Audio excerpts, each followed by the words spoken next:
Hello friends, સ્વાગત છે આપનું મારા રસોડાના કાઠિયાવાડી સ્વાદમાં. હું ભાવનાબેન રાઠોડ. આજે આપણે બનાવીશું શિયાળામાં શરીરને તંદુરસ્ત રાખતા આથેલા આદુ, હળદર અને આમળા. ફ્રેન્ડ્સ, રેગ્યુલર તો તમે આદુ અને હળદર જ આથતા હશો, પણ મારી રીતે તમે એક વખત આમળા સાથે આ હળદર આથી જુઓ. સ્વાદ તો અનેક ગણો વધી જ જશે, સાથે તમને ફાયદા પણ અઢળક મળશે. તો ચાલો બનાવીએ આથેલા આદુ, હળદર અને આમળા. તો અહીંયા આદુ હળદર આથવા માટે મેં 100 ગ્રામ પીળી હળદર લીધી છે.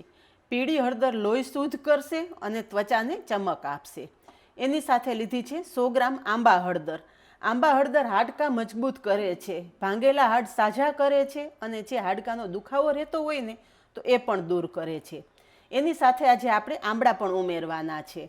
આમળા ખાવાથી તમારી સ્કિન એકદમ શાઇનિંગવાળી થશે અને હેર મજબૂત થશે, હેરનો ગ્રોથ થશે. અને સાથે લીધું છે મેં એક ટુકડો આદુ, જે આપણે શરદી ખાંસીમાં ખૂબ જ ઉપયોગી છે. આની સાથે પણ એક મેઇન ઇન્ગ્રીડિયન્ટ ઉમેરવાનું છે, એ આપણે પાછળથી ઉમેરશું. પહેલાં આ બધી જ વસ્તુ આપણે સમારી લેશું. ફ્રેન્ડ્સ, ઘણા લોકોની કમેન્ટ હોય છે કે હળદર આથીએ ને એટલે થોડા દિવસમાં કાળી પડી જાય અને ચીકણી થઈ જાય. પણ આજે હું તમારી સાથે એવી ટિપ્સ શેર કરીશ કે આથેલી આ હળદર તમારી 6 મહિના સુધી તમે ખાશો ને તો પણ નહીં કાળી પડે કે નહીં ચીકણી થાય. અહીંયા મેં પાણી લીધેલું છે. હળદર આપણે ડાયરેક્ટ સમારી અને પાણીમાં જ ઉમેરવાની છે. તો આપણે આમળા સાઈડ પર રાખી દઈશું અને હળદર સમારી લેશું. હળદરનો ઉપયોગ કરતાં પહેલાં સારી રીતે ધોઈ અને કપડાથી લૂછી અને પછી જ ઉપયોગમાં લેવાનું. આ બધી પ્રોસેસ અત્યારે મેં પહેલાં કરી લીધી છે. ફ્રેન્ડ્સ, તમે એકલી પીળી હળદર તો આથતા જ હોય, પણ સાથે જો તમે આ આંબા હળદર આથશો ને તો આંબા હળદરનો સ્વાદ સહેજ ખટુંબરો હોય છે. તો ઘરના નાના મોટા બધાને પસંદ આવશે. બાળકો ઘણી વખત પીળી હળદર ખાવી પસંદ ના કરતા હોય તો તમે આ રીતે સફેદ હળદર આથીને પણ તમારા બાળકોને ખવડાવી શકો છો. તો છાલ ઉતારી અને આ રીતે આપણે 2 ભાગ કરી લેશું. 2 ભાગ કરી અને એના 2 ભાગ કરી લેશું અને આ રીતે લાંબી સ્લાઇસમાં સમારી લેશું.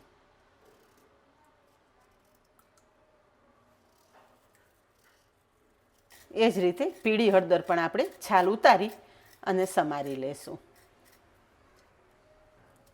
અત્યારે હળદર આપણે લાંબી સ્લાઇસમાં સમારીએ છીએ, પણ તમે ઈચ્છો તો ગોળ ટુકડા પણ કરી શકો છો. આ જ રીતે આપણે બંને હળદર, આદુ અને આમળા પણ લાંબી સ્લાઇસમાં સમારી લઈએ. અહીંયા ચારેય સામગ્રી સમારીને આ રીતે બધી સ્લાઇસ કરી લીધી છે. ફ્રેન્ડ્સ, આમળા ઘણી વખત ઘરમાં વડીલો ખાઈ નથી શકતા, કારણ કે આમળાની તુરાશને હિસાબે દાંત અંબાઈ જતા હોય છે કે ખટાઈ જતા હોય છે. તો તમે આ રીતે આમળા તમે હળદર સાથે આથી દેશો ને એટલે આમળાની તુરાશ ઓછી થઈ જશે અને આમળાના અઢળક ફાયદા પણ તમને મળશે. અને આમાં તમારે જો આદુ ના ઉમેરવું હોય ને તો આદુ સ્કીપ કરી શકો છો. અને અહીંયા તમે જુઓ કે આપણે આ બધું સમારી લીધું ને તો પાણીનો કલર થોડો કાળાશ ઉપર થઈ ગયો છે. હવે આ પાણી આપણે બદલી લેવાનું છે. આગળ મેં તમને કહેલું ને કે ઘણી વખત હળદર કાળી પડી જતી હોય છે કે ચીકણી થઈ જતી હોય છે.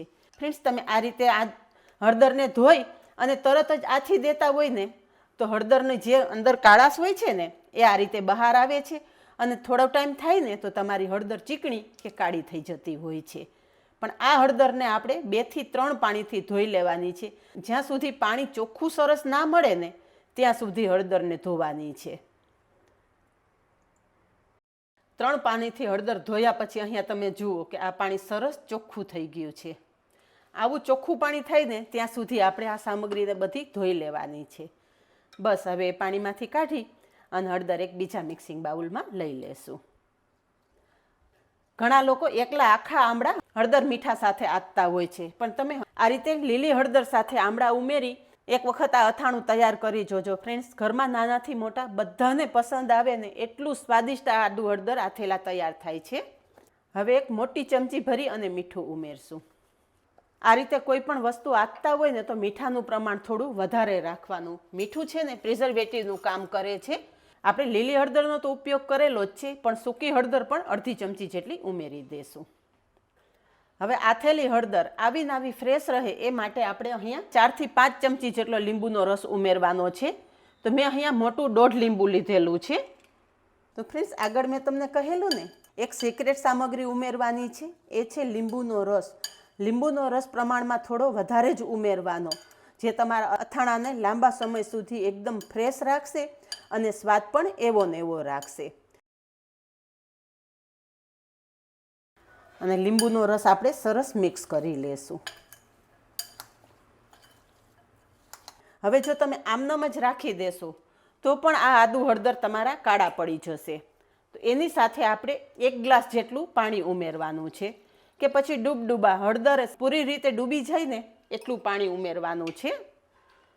આ રીતે તમે જો આદુ હળદર આથશો ને તો ફ્રેન્ડ્સ, આ રીતે આથેલી હળદર તમારી 6 મહિના સુધી આવીને આવી ફ્રેશ રહેશે. બસ તૈયાર કરેલા આદુ હળદર કોઈ ફ્રેશ જારમાં ભરી અને રાખી દેવાના. જે જારમાં તમે આદુ હળદર ભરવાના હોય એને સારી રીતે ધોઈ ચોખ્ખી કરી અને સરસ તપાવી લેવાનું, પછી જ ભરવાનું. તો આ રીતે પાણી સહિત જ આપણે બોટલમાં ભરી લેશું.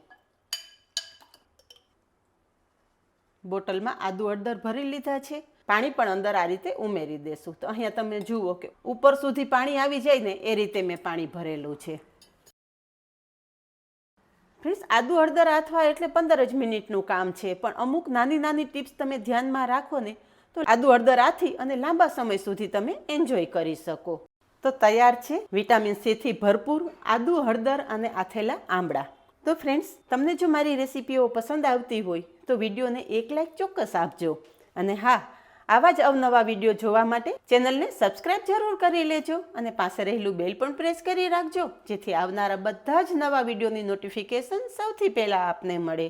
આ જ રીતે બનાવો અને કમેન્ટમાં જણાવો કે બધી જ નાની નાની ટિપ્સ સાથે આથેલા આદુ હળદરની રેસીપી કેવી લાગી.